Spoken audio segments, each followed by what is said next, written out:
Spoštovani, v petek 23. septembra vas vljudno vabim na gospodarsko razstavišče v Ljubljani, kjer bo od 9. naprej potekala konferenca z Evropskim komisarjem za izobraževanje, kulturo, mlade in šport Tiborjem Navračičem. Govorili bomo o programu Erasmus+, enem najbolj popularnih programov Evropske unije, ki je poznan predvsem po mednarodnih izmenjavah študentov, profesorjev, vajencev, šolarjev in drugih skupin. Vključuje pa tudi mnogo drugih aktivnosti. Leta 2014 je Erasmus+ združil vse predhodne evropske programe za mlade, izobraževanje in usposabljanje ter dodal nekaj novosti, med drugim okrepljeno sodelovanje med podjetji in izobraževalnimi ustanovami. Nekateri se verjetno še spomnite imen Leonardo da Vinci za poklicno izobraževanje, Grundtvig za odrasle, Comenius za šole in mladi v akciji za mladinske izmenjave. Vse to je sedaj del programa Erasmus+. Združitev je prinesla precej sprememb za uporabnike, zato se je Evropski parlament odločil, da pripravi poročilo o izvajanju programa, meni pa je zaupal vlogo stalnega poročevalca za to temo. V primerjavi z predhodnimi programi naj bi Erasmus+ prinesel poenostavitev, boljšo medsebojno povezanost podprogramov in več denarja. Poročilo, ki ga pripravljam za parlament, preverjam, če je temu res tako.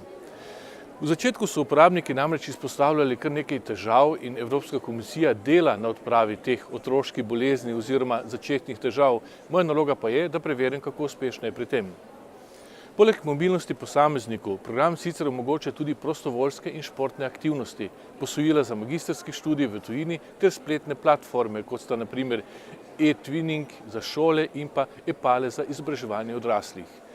Koalicije sektorskih spretnosti in koalicije znanj predstavljajo inovativne novosti v Erasmus+ in so namenjene odpravljanju tako imenovanih skill gaps, razlika med spretnostmi, ki jih mladi pridobijo v času izobraževanja, ter spretnostmi, ki jih delodajalci dejansko iščejo od zaposlenih.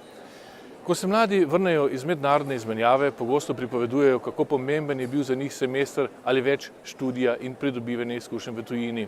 V primerjavi z vrstniki lažje najdejo zaposlitev, počutijo se bolj pripadni Evropski uniji, bolj se vključujejo v demokratične procese.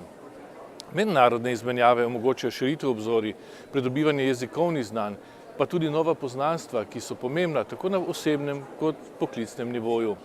Naslednje leto bomo praznovali 30 let programa, v katerem sodeluje na tisoče evropskih organizacij in v katerega se je do sedaj vključilo več milijonov Evropejcev.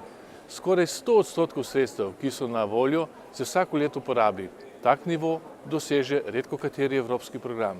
Erasmus+ je zgodba o uspehu in naj tak tudi ostane.